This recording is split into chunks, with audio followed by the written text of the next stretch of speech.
This is the first of 7 brief videos where I'm going to talk about the primary emotions.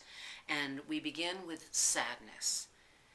Now, sadness's message is that there's loss. We know what that's like when a loved one dies or a relationship ends. It's very obvious.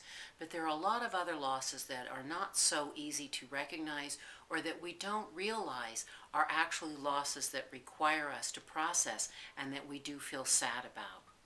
The loss of an idea, the loss of a dream, can be a really big loss that sometimes in our stoic Western culture of moving on and getting on with things, we don't take the time to really grieve the loss of that thing that we wanted. In fact, sometimes it's about a thing we wanted that we never had, that we have some of our deepest grief. On a physiological level, the autonomic nervous system is activated in a way that calms us down, slows us down, makes the heart beat slower, the muscles relax, and our attention moves inward. We have to go inside to process this loss. And it's very important that you do experience your losses, that you recognize your sadness and allow yourself to feel it, because it's part of what gives life meaning. It'd be a very cold world if we had no sadness, because sadness is about the loss of something that is valuable to you. And it's worth honoring not only for the loss, but for yourself. It's a way for you to honor yourself when you experience your sadness.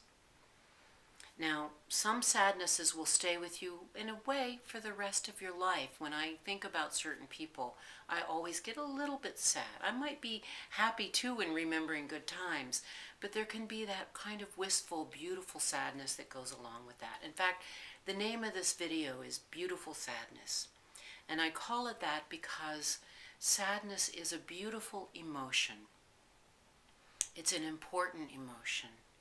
And when you don't process it, you can fall into apathy, you can be tired a lot and think that it's just being tired and low energy. You might even think that you're depressed when you're not really depressed. You just have unprocessed sadness.